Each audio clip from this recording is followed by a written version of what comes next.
Olá, sejam bem-vindos a mais uma videoaula do curso de Licenciatura em Educação Física na modalidade EAD para a disciplina de Atividades Físicas e Esportes para Grupos Especiais. Iremos abordar alguns assuntos interessantes e que vocês já estudaram dentro do livro didático. Contudo, pensamos em um conjunto de informações que abordassem dois tópicos, a obesidade e o envelhecimento, que são duas categorias de grupos especiais que nós encontramos, muito provavelmente vocês encontrarão fora da escola, porque dentro do ambiente escolar, às vezes vocês se depararão, maioria das vezes se depararão com adolescentes e crianças, mas não raro o profissional de educação física trabalhar com essas outras categorias populacionais fora da escola. Portanto, veremos a questão da obesidade e do envelhecimento. Para isso, é bom que entendamos como é que funciona a pirâmide populacional. E se nós observarmos a pirâmide etária com base no IBGE para o ano de 2010, nós encontramos aqui destacada o formato de um cone. E nesse formato de cone nós observamos que a maioria dos indivíduos estão relacionados entre a faixa dos 10 anos até os 29. Então, tanto para os indivíduos do sexo masculino quanto para os indivíduos do sexo feminino, nós temos esse volume populacional mais denso dentro dessa faixa etária, entre 10 e 29 anos. Contudo, nós verificamos que no ano de 2010 passa a haver uma redução significativa dessa categoria de indivíduos com faixas etárias mais elevadas, né? E, ao mesmo tempo, ocorre que dos 0 aos 9 anos, nós temos ali um conjunto razoável de indivíduos. Isso por quê? Porque temos uma taxa de natalidade bem significativa, bem acentuada, fazendo com que as crianças da faixa etária dos 0 aos 9 anos se comportem, né, de forma diferenciada àquela que nós vemos nos anos subsequentes. Então, a combinação do envelhecimento populacional com excesso de peso e inatividade física despontam como um problema de saúde pública. Se nós combinarmos essas duas coisas, né, nós vamos ver que a Organização das Nações Unidas nos faz esse alerta, né? E isso vai se evidenciar cada vez mais com o passar dos anos, tá? E se nós formos observar e fizermos uma prospecção, se nós projetarmos a população lá para os anos 2060, vocês vão verificar que isso se modificará significativamente. E como que isso é feito? E isso é feito por cálculos populacionais, os órgãos que fazem o controle da população, os institutos que fazem esse tipo de controle, estabelecem cálculos e esses cálculos são de uma precisão bastante grande, são quase perfeitos nessa precisão. Tanto é que nós verificamos aqui já uma modificação bastante significativa quando nós verificamos os indivíduos do 0 até os 9 anos. Na base da pirâmide, nós já temos aí uma redução considerável. Isso por quê? Porque certamente o fator natalidade, né, a taxa de fecundidade, portanto, com o nascimento, tem um número bem menor quando se considerado com os anos já perpassados. E nós fazemos um acomodamento dessa parte intermediária do gráfico, chegando lá no topo do gráfico com um percentual mais acentuado, fazendo com que o topo do gráfico fique cada vez mais alargado, né? Então, de acordo com a própria ONU, né, nos anos, então, 2050, os indivíduos com mais de 60 anos no Brasil, nós teremos um número bastante acentuado, né? Então,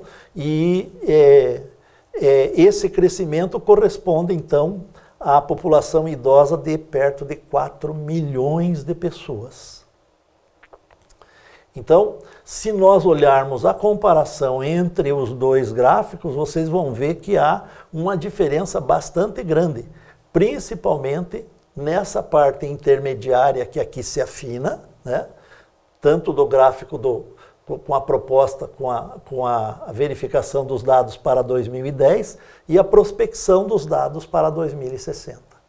E o que mais nos interessa é o topo do gráfico, que nós tínhamos lá, tanto para homens quanto para mulheres, um fator lá de mais ou menos 0,5% no caso das mulheres, até 0,1%, quando nós comparamos os indivíduos de 84 até mais de 90 anos. E isso se faz bastante diferente quando nós vemos lá que, para mulheres, por exemplo, nós temos 2,3% da população até 1,6%. Essa densidade populacional maior faz com que tenhamos uma série de preocupações a mais. Preocupações do ponto de vista relacionado com a saúde, principalmente. Por quê? Porque o custo da saúde nós sabemos que é extremamente grande. Então,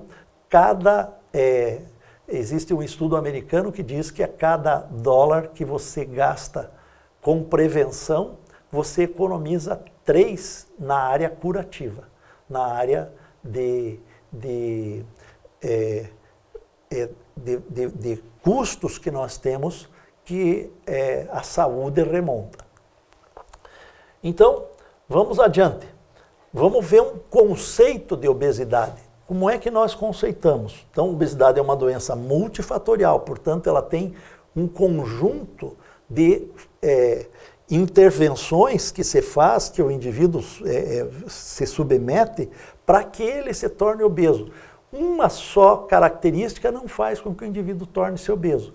Ele tem que ter um conjunto de hábitos modificados, portanto ela é multifatorial, causada por distúrbios que podem ser genéticos ou metabólicos. Quer dizer, nós podemos ter isso como uma herança dos nossos pais, dos nossos avós, portanto está na nossa estrutura genética, ou então que modifique a forma com a qual o nosso sistema digestório faz toda esse aproveitamento alimentar. Então, por alterações nutricionais. Quando acontecem essas alterações metabólicas, certamente são devido àquelas alterações nutricionais que nós vamos fazendo ao longo da vida.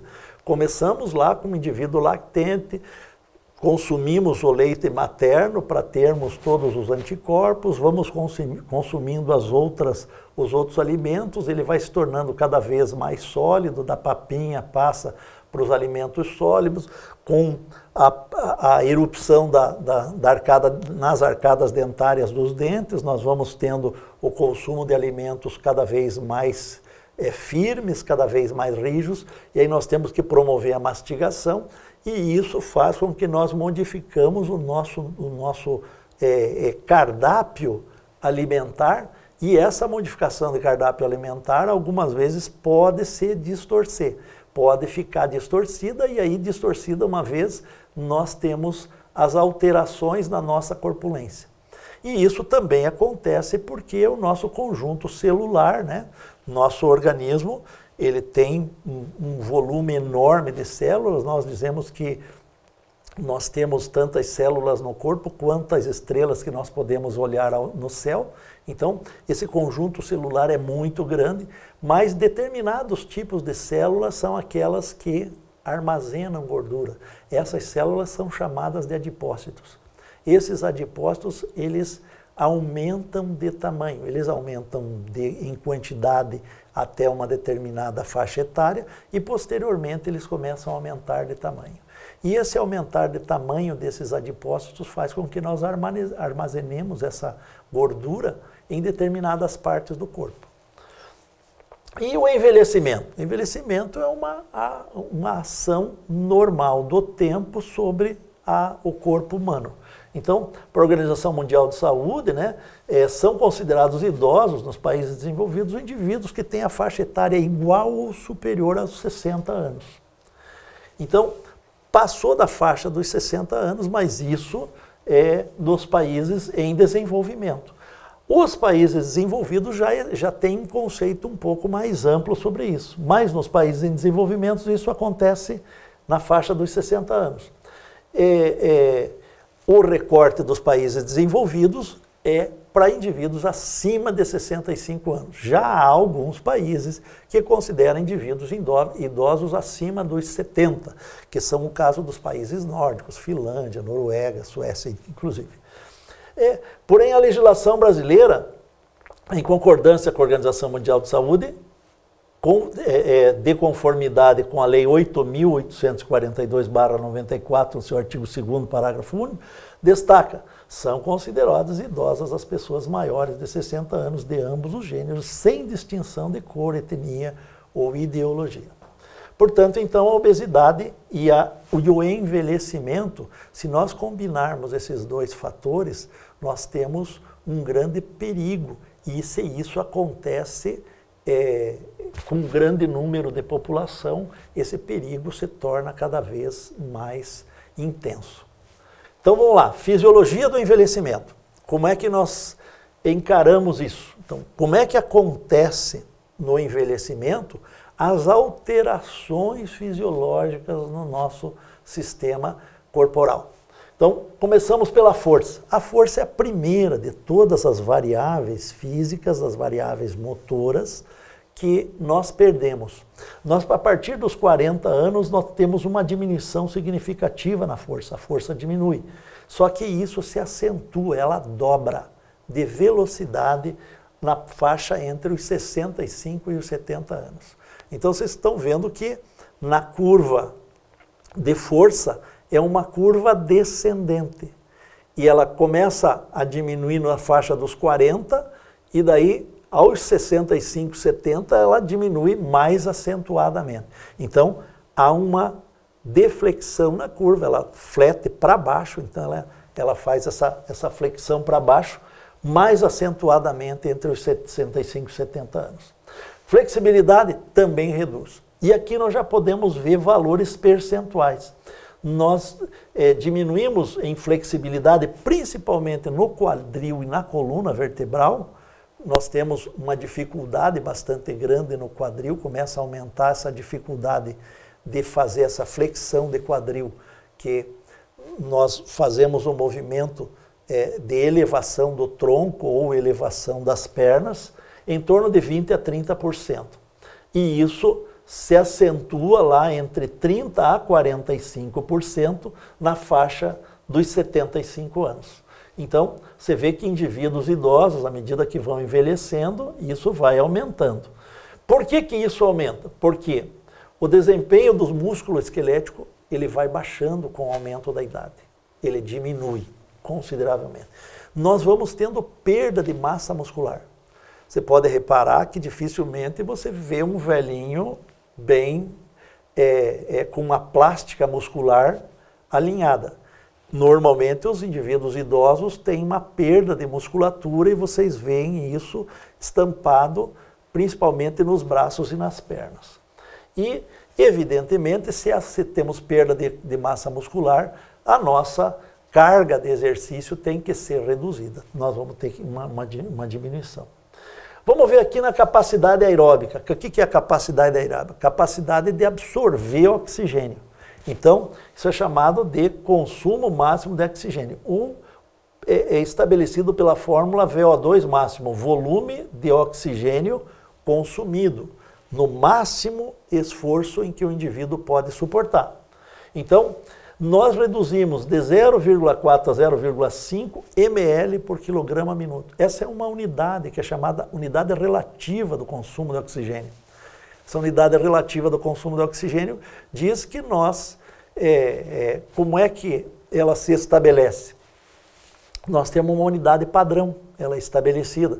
Nós consumimos cerca de 3,5 ml de oxigênio por quilograma de massa corporal por minuto, quando nós estamos paradinho, estático, sem fazer nenhum movimento, sem falar, estamos ali estacionados.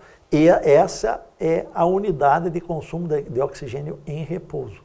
Mas nós começamos a fazer movimento, nós começamos a consumir mais oxigênio por quilograma de peso por minuto que nós fazemos exercício. Então, esse consumo de oxigênio vai aumentando.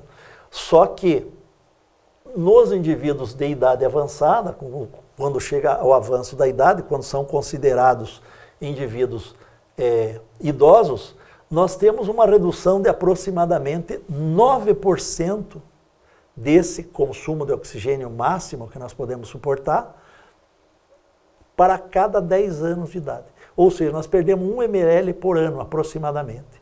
Cada ano que passa além dos 60, nós vamos perdendo essa capacidade. Por isso que vocês percebem que os indivíduos idosos vão fazendo movimentos cada vez mais lentos. Você tem aí, vê vários velhinhos correndo ainda e tal. Isso não quer dizer que esses indivíduos não possam minimizar essas perdas. Claro que pode. Pode minimizar a perda da força muscular, pode minimizar a perda da flexibilidade e da capacidade aeróbica também. Porém, nós minimizamos. Essa perda é uma perda natural, porque senão poderíamos pôr para competir indivíduos de todas as idades. E nós sabemos que tem categorias bem definidas para todas as modalidades esportivas. Aí vem o exercício aplicado aos grupos especiais. Os esportes aplicados aos grupos especiais, melhor dizendo. Os esportes, por quê? Porque você, ao longo da idade, você vai tendo lá os indivíduos da faixa sênior, super sênior, master, super master, e assim sucessivamente. São categorias. Portanto, então, nós temos uma diminuição. Isso acontece, nós diminuímos essa capacidade aeróbica, porque nós vamos diminuir a fração de ejeção do ventrículo esquerdo. Então, o ventrículo esquerdo é que joga o sangue para a grande circulação. Se ele joga o sangue para a grande circulação, se lá no ventrículo esquerdo, quando acontece uma sístole, que é a contração do coração, joga sangue para a grande circulação, nós temos diminuído essa capacidade, nós não vamos conseguir jogar sangue para as extremidades. E aí, não consegue alimentar as células das extremidades, portanto, nós teremos aí uma redução na capacidade de fazer movimento, na capacidade de suportar movimentos máximos.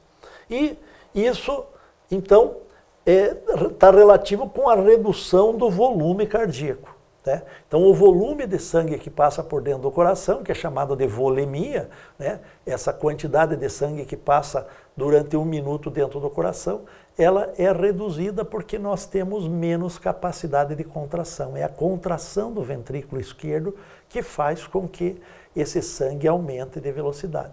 Portanto, é muito simples nós provarmos isso quando você começa a fazer uma caminhada, no início da caminhada você vê que o teu batimento cardíaco começa a se acelerar. Ele começa a acelerar por causa da necessidade de sangue nas extremidades, né? Tanto no segmento das pernas quanto dos braços. Aí ele começa a se acelerar e aí nós começamos a aumentar a velocidade da caminhada, começamos a aumentar o batimento cardíaco. E aumenta o batimento cardíaco por essa necessidade e essa volemia, que é esse volume de sangue que passa no coração, ele passa a se ficar mais acelerado. Só que com o decorrer da idade nós não conseguimos comparar um indivíduo idoso com um indivíduo de idade adulta madura. Então, tudo isso acontece porque a capacidade de suportar exercícios físicos intensos é reduzida. nós aumentando a idade, nós reduzimos a capacidade desse suporte de que o organismo consiga fazer esses exercícios. Portanto, nós temos aí então uma outra variável que nós temos que estudar com o envelhecimento, que é o aumento da pressão arterial. Por que a pressão arterial aumenta com o envelhecer? Principalmente a pressão sistólica.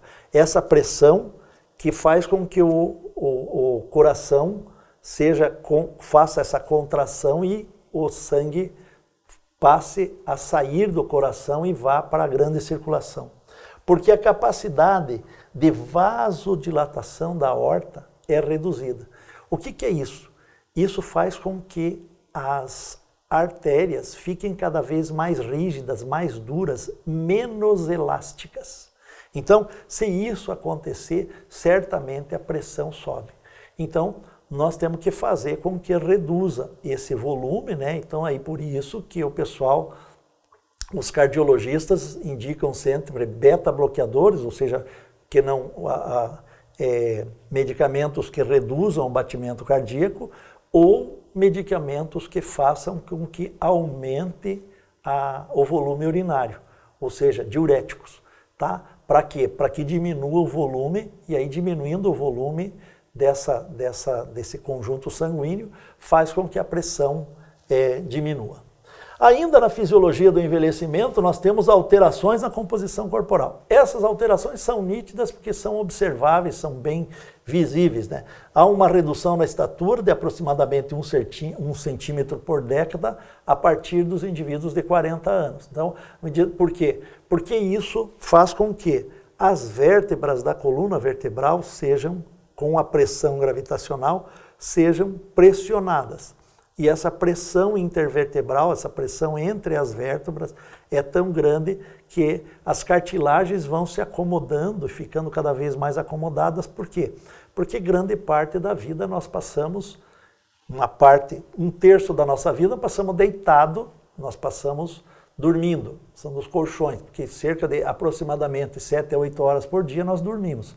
Mas as outras, né?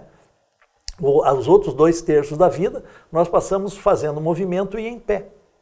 E aí, a pressão gravitacional sobre essas vértebras faz com que a gente tenha essa redução em estatura. A massa magra, que seria um músculo, né? Basicamente os nossos músculos, é entre 2% e 3% por década entre os 30 e os 70 anos. Veja, a partir dos 30 anos já começamos a ter uma redução de massa magra. Por que a gente tem redução de massa magra? Por quê? Porque existe um hormônio que vem reduzindo ao longo do tempo. Desde que nós nascemos, nós temos acentuadamente um crescimento no hormônio que chama-se hormônio da juventude.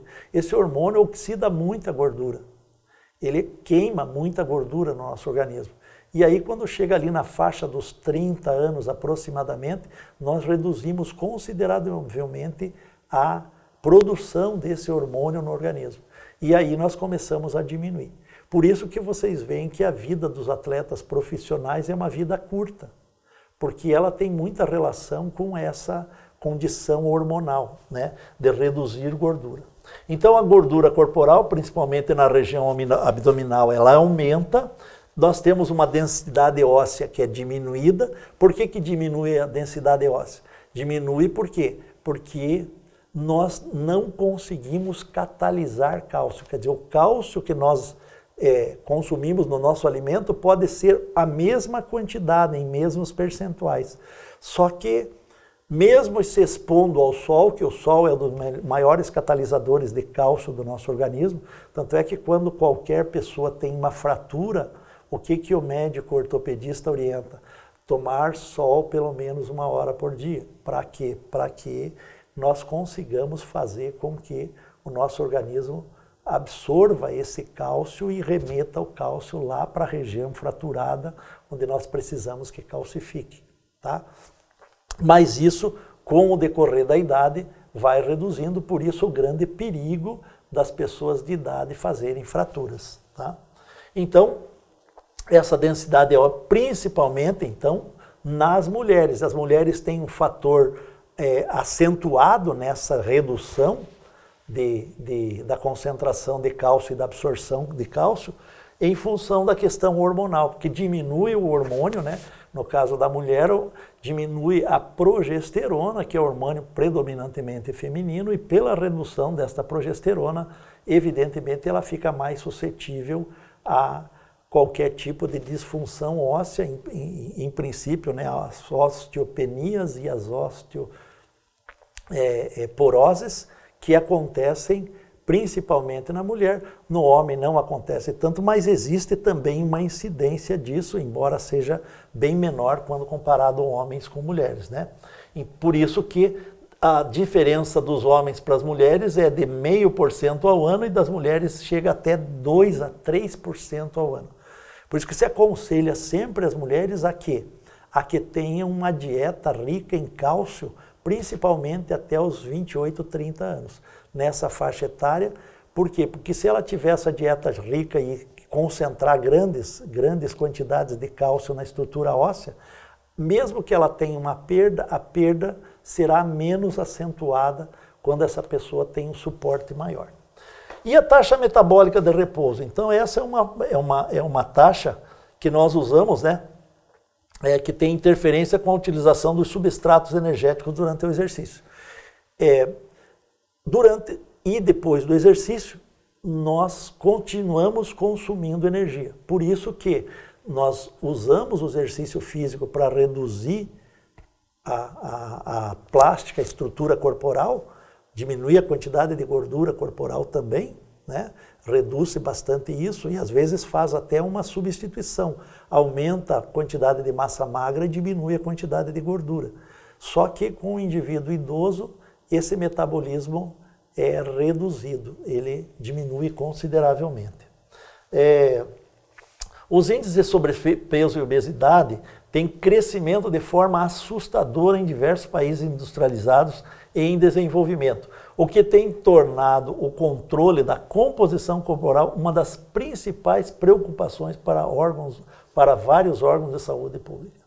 E somente no ano de 2004, cerca de 60% da população mundial apresentou algum problema relacionado à obesidade. E isso é uma coisa extremamente grande. Mais da metade da população apresentou problemas de distúrbios metabólicos, e esses distúrbios são apresentados na história como coisas algumas das doenças mais antigas relatadas pelos historiadores. E por quê? Porque eles aparecem em múmias egípcias e em esculturas gregas. Então nós vemos a obesidade lá na antiguidade já bastante presente, e esses citados aí foram citados tanto por Costa quanto por Pontes e Souza, mostraram que isso aí, até Sartori também e seus colaboradores mostraram que é uma doença extremamente antiga e vem assolando a população, só que isso está acontecendo com maior intensidade, com maior crescimento nos últimos anos. O tratamento da obesidade, ele é complexo, é multidisciplinar, não acontece só com um determinado profissional, você tem que tratar com vários profissionais, por isso que se aconselha sempre a mudança de hábito alimentar, consultar um médico, consultar um nutricionista, consultar um professor de educação física, para que você tenha, aí às vezes até é necessário um psicólogo, para que você tenha uma mudança de hábitos e essa mudança de hábitos você consiga alterar a silhueta corporal. Então, por quê? Porque a redução de peso, ela deve ser de 5 a 10% a longo prazo. Então, não se perde peso rapidamente. Perder o peso rapidamente é um sinônimo de que você vai recuperar rápido também, e o pior, recuperar mais daquilo do que você perdeu. Então, esse percentual que você perde, se você perder muito rápido, certamente você recuperará. O organismo tem algumas marcações que não está muito estabelecido na literatura, mas se você modificar a sua silhueta corporal e conseguir permanecer com a silhueta modificada por entre 10 e 12 meses, aí você consegue estabilizar a tua estrutura corporal. Se não, você não permanecer por tempo longo, como 10, 12 meses, certamente o teu organismo vai voltar a ter a mesma silhueta que você tinha quando da condição de obeso. Tem que incluir a prática regular da atividade física, incluir a redução da ingestão de gordura, enfatizar o consumo de frutas, verduras, cereais, incluir alimentos que são socioculturais, principalmente aqueles de baixo custo, de facilidade de aquisição e de preparo. Proporcionar um balanço energético negativo entre 500 e 1.000 quilocalorias por dia, né? Que é o resultado de uma perda de peso de gordura de mais ou menos meio a 1 quilo por semana. Não se perde mais que isso. Perdeu mais que isso, mais do que meio a 1 quilo por semana, você tem muita chance de retornar à tua silhueta corporal anterior. Então, 1 quilo, aí eu fiz algumas aproximações ali, mostrando para vocês o que é a caloria, a relação da caloria com a quilocaloria. Elas, às vezes, são colocadas nessas bulas ou nesses rótulos de alguns tipos de produto de forma equivocada. Então, para vocês terem uma ideia, né, o que é uma caloria é a capacidade de modificação da temperatura de 1 grau em 1 centímetro cúbico da temperatura de 15 para 16 graus do centímetro cúbico de água. Então, é uma quantidade de energia razoável. Mas, deixada essa parte da física de lado, vamos lá para a continuação do nosso tratamento. Então, nós temos que pôr atividades físicas e hábitos dietéticos continuados. Nós temos que fazer com que a pessoa modifique o comportamento, essa modificação comportamental ao longo da vida para manter o peso corporal mais baixo, né? Aquele que você já conseguiu. Então, você tem que procurar manter. E não existe nenhum tratamento farmacológico de longo prazo que não envolva a mudança de estilo de vida. Tudo isso é estabelecido pela Sociedade Brasileira de Obesidade e tem vários, a ABESO, né, Associação Brasileira de Sobrepeso e Obesidade. Desde 2009 nós temos orientações aí bastante definidas sobre isso. Então, aqui nós temos um gráfico, pode ser a princípio um pouco complicado, mas o que nós temos que nos preocupar seria com as condições metabólicas, que é utilizado o índice de massa corporal, que é um índice em que nós dividimos a quantidade de massa corporal em quilogramas, dividido pela estatura elevada ao quadrado. Tá? A estatura na unidade metro e a quantidade de massa corporal na unidade quilograma. Se nós fizermos isso, nós vamos ter um índice. E esse índice vai do baixo peso até a obesidade. Então, do baixo peso, quando nós temos índices, o resultado dessa equação dá menor do que 18,4. Então, deu menor do que 18,4, igual ou menor, estamos com baixo peso. E aí, sucessivamente, vai subindo. Então, peso saudável, 18,5 a 24,9, sobrepeso de 25 a 29,9 e obesidade igual ou superior a 30. Tá? E aí tem vários índices de obesidade, obesidade 1, 2 e 3, e isso nós veremos mais adiante. Agora, se combinar isso com o perímetro abdominal, que é um outro problema, porque quando nós adicionamos, quando nós fazemos com que a nossa absorção de gordura, ela começa a se concentrar na área abdominal e nós começamos a aumentar o perímetro abdominal, nós temos o perímetro da cintura, que é medido mais ou menos em cima da cicatriz do umbigo aqui.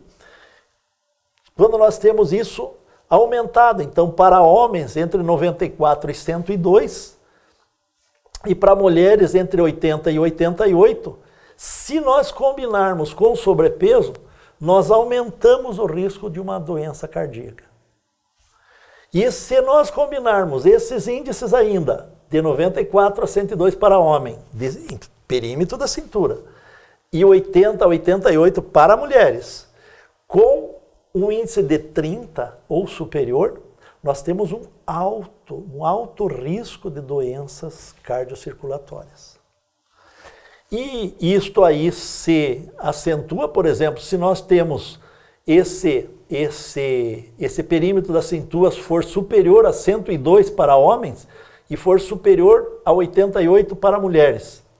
Veja, nessa condição, só perímetro da cintura, só com a cintura, já esse índice, chamado índice de peso saudável, ele já pode aumentar os riscos de doença cardiocirculatória. Se nós tivermos esses perímetros, tanto para homem quanto para mulher, e tivermos na condição de sobrepeso, tem um alto risco de doença cardiocirculatória.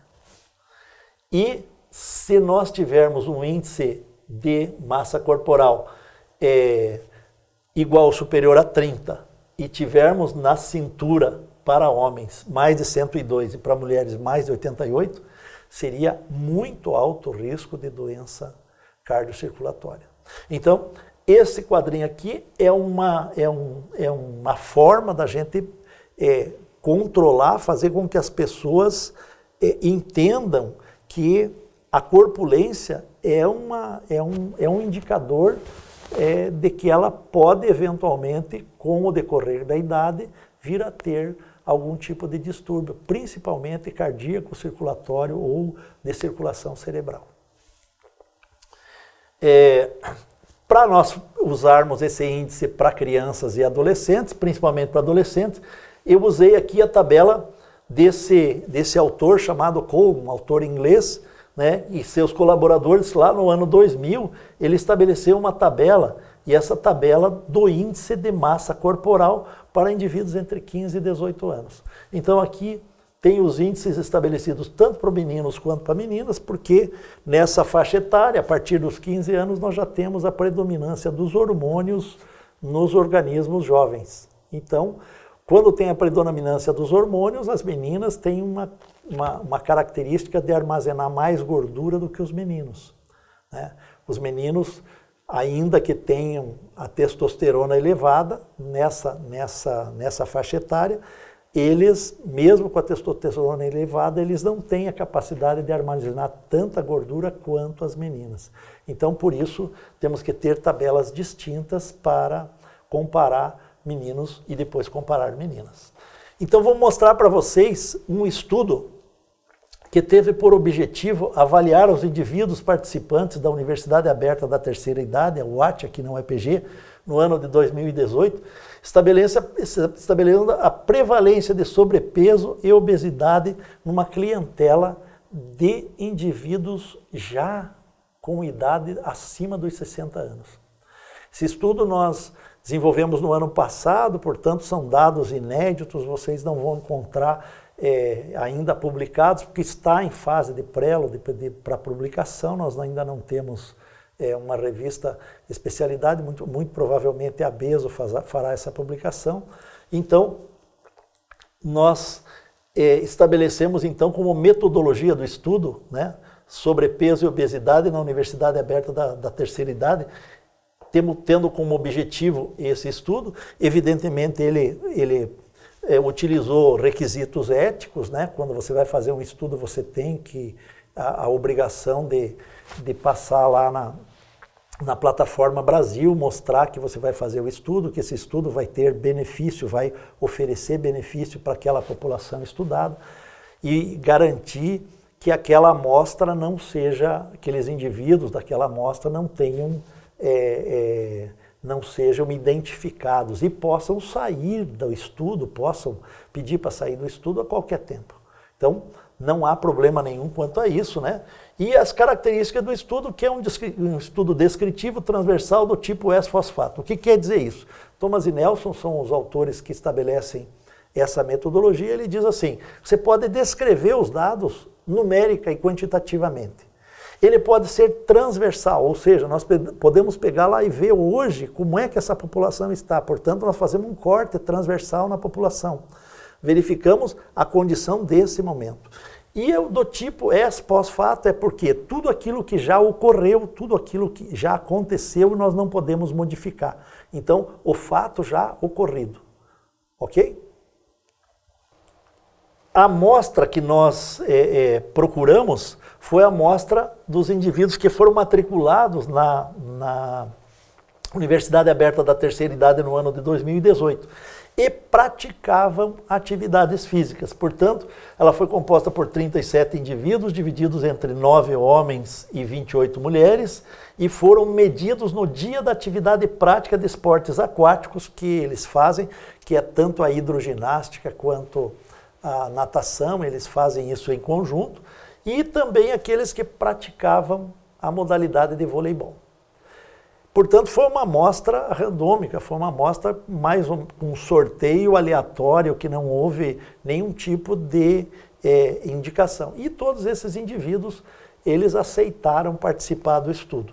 E aí nós vamos mostrar alguns dados interessantes para vocês. Então, nós fizemos uma avaliação e daí nós descobrimos que um autor, né, Santos e seus colaboradores, esse autor lá em 2003 fez um ajuste na tabela do índice de massa corporal usado pela Organização Mundial de Saúde, que é esse aqui que está do lado esquerdo. E aí do lado direito de vocês lá, a tabela de Santos, né? A tabela de Santos já tem valores diferenciados. Ele utilizou essa tabela baseado num estudo internacional. Então, ele utilizou esses valores de índice de massa corporal diferenciado justamente para que nós pudéssemos caracterizar indivíduos com mais idade, com idade acima dos 60 anos, para que nós pudéssemos comparar que a tabela utilizada, da mesma forma que nós usamos a tabela específica para jovens da faixa etária de adolescência, dos 15 aos 18 anos, nós também temos que nos preocupar porque indivíduos adultos são diferentes dos indivíduos idosos. E aí, ele estabeleceu esses índices diferenciados, esses valores diferenciados. Então, enquanto para o indivíduo magro ou de baixo peso é menor do que 18,5, lá para o indivíduo magro teria que ser menor do que 22 no índice de massa corporal. E assim sucessivamente, chegando aqui no caso da obesidade 1, que seria do 30 até o 34, nós teríamos lá indivíduos maiores do que 35. E aí, para indivíduos de idade avançada, essa obesidade sempre seria acima dos 35. Então, Santos e colaboradores afirmaram que o estudo tem demonstrado que o sobrepeso em pacientes idosos não se associa ao aumento da morbidade geral, mas que o sobrepeso reduz a mortalidade por inúmeras causas em idosos, né? Esta redução gera um paradoxo. Isso aí é uma coisa que fica meio sem explicação ainda, ao ir contra as evidências em jovens. Então, no caso dos jovens, se você tiver uma corpulência muito grande, isto gera uma condição de doença, e essa doença pode levar à morte. Autores salientam, contudo, que o aumento da mortalidade decorre do baixo peso e advém da sarcopenia. O que é sarcopenia? Sarcopenia é uma palavra que vem de origem grega, né, que quer dizer pobreza de carne. Quer dizer, ele tem redução de massa magra, redução de força, redução da musculatura esquelética, tá? Principalmente na área do bíceps, tríceps e do quadríceps, que são os grandes músculos dos braços e das pernas, tá? Então, essa incidência e essa indicação de Santos nos promoveu a fazer verificações aqui. E aí nós verificamos, né, que entre os nossos indivíduos, né, nós tínhamos indivíduos, aqui eu destaquei alguns dados aqui para vocês verem nesse estudo, para mostrar para vocês nesse estudo, né, que nós tivemos assim, as médias, né, e os desvios padrão, que é a forma com a qual nós tratamos estatisticamente esses estudos, aí nós mostramos lá que nós temos um índice de massa corporal de 29,25 nos valores médios, né? E nos valores mínimos entre 20 e 37, a nossa população como um todo, né? Mostrei aqui os dados de estatura e de peso para que a gente pudesse ter uma ideia de como é que isso se comporta. E aí, mostrar para você que o percentual da morte, quanto por cento da nossa amostra que teve uma incidência de sobrepeso e obesidade. Em sobrepeso nós tivemos 54,5%, mas em obesidade nós tivemos 10,81% da amostra. Então, se nós tivéssemos 100 indivíduos na amostra, 10 teríamos risco, indivíduo com risco. Em contrapartida, 54%, mais da metade da amostra estaria acima do peso. Mas esse acima do peso para indivíduos idosos, vocês viram lá anteriormente, que ele não causa problema. Não é um problema no indivíduo idoso quando comparado com o indivíduo adulto, por causa daquele paradoxo que a gente não consegue explicar. Então, e mostrando isso, né, com essa amostra, assim, mostrando tudo isso aí, a gente observa, a gente faz uma observação aqui que, embora esteja aqui meio fora de alinhamento aqui, mas veja, nós temos os 54% dos indivíduos, né, como percentual total, eles estão caracterizados aqui na classificação proposta pelo Santos, né, adaptada por Santos lá em 2013, eles estão estabelecendo aqui que nós mostramos aqui que eles estão acima de 35, os que estão acima de 35 são aqueles 10%, esses são considerados obesos, e esses outros aqui não teriam risco nenhum. Então, nós vamos concluir o estudo, né? Então, a que conclusões nós chegamos nesse estudo lá? De todo o conjunto, que foi 64,86% dos indivíduos que estão acima do peso, quer dizer, somado os 54 mais os 10%, nós temos lá os 64,86%. Destes 54,5% não apresentam risco de morte proveniente por corpulência. Quer dizer, a grande dose de preocupação está relacionada aos 10,8% dessa população. Então, isso realmente tem que fazer uma modificação de comportamento. Está aqui o pessoal fazendo lá a prática da hidroginástica, demonstrando que a gente obrigatoriamente tem que fazer uma alteração no comportamento dessas pessoas. Classificação do índice de massa corporal adaptado para idoso mostrou ser um bom indicador para o diagnóstico da corpulência na amostra investigada, quando comparado com o corte classificatório da Organização Mundial de Saúde, confirmando numericamente a orientação daquela entidade internacional. E aí, mostrando que o pessoal tem que fazer mesmo exercício, eles têm que se exercitar para que tenham uma vida mais dinâmica, uma vida mais saudável e possam se sociabilizar melhor através dessas práticas de exercício. Evidentemente que o estudo teve limitações, tem um fator limitante por ser um pequeno número de indivíduos, né? Isso aí é uma característica do pesquisador, você tem que saber que o teu estudo tem limitação, que mesmo obedecendo às condições de aleatoriedade, foi composta em sua maioria por mulheres, nós tivemos um número muito grande de mulheres quando comparado com homens, e esse segmento apresentou, veja, 75,7% do conjunto. Então, sempre nós temos pelo menos 3 mulheres para cada homem. Então, isso mostra que a gente tem sempre um número maior de mulheres. E por que isso? Porque há uma tendência dos homens terem o término da sua vida antecipado quando comparado com as mulheres. As mulheres vivem mais do que os homens. Se formos fazer estudos posteriores, então se sugere o quê?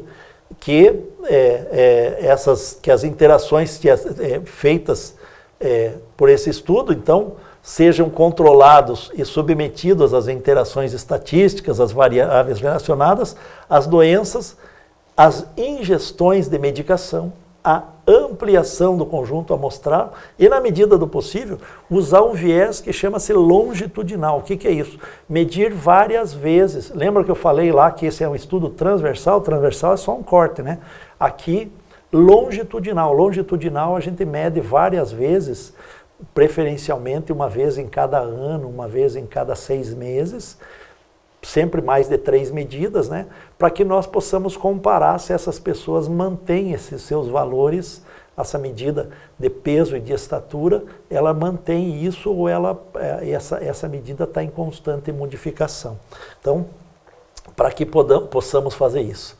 Aqui eu mostrei as referências que nós utilizamos na nossa aula, né? Nossa aula tem um conjunto de referências, embora esteja pequeno aqui, mas vocês depois, posteriormente, poderão fazer uma verificação mais acentuada disso, né?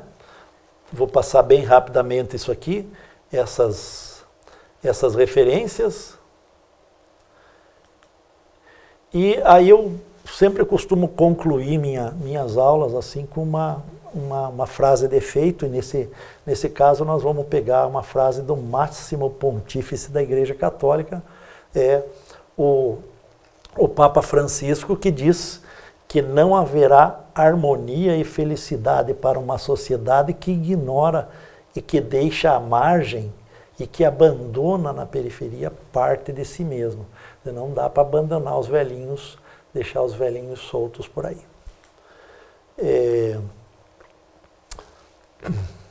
Deus abençoe a todos, e na palavra Deus a gente sempre vê que tem eu dentro de Deus. Muitíssimo obrigado, e eu parodiaria um professor de física da Universidade do Kentucky que diz: se vocês quiserem aprender física, vão para a Universidade do Kentucky. E eu digo a vocês, todos do curso de Educação Física, se quiserem aprender atividade para grupos especiais, venham para a Universidade Estadual de Ponta Grossa. Até a próxima!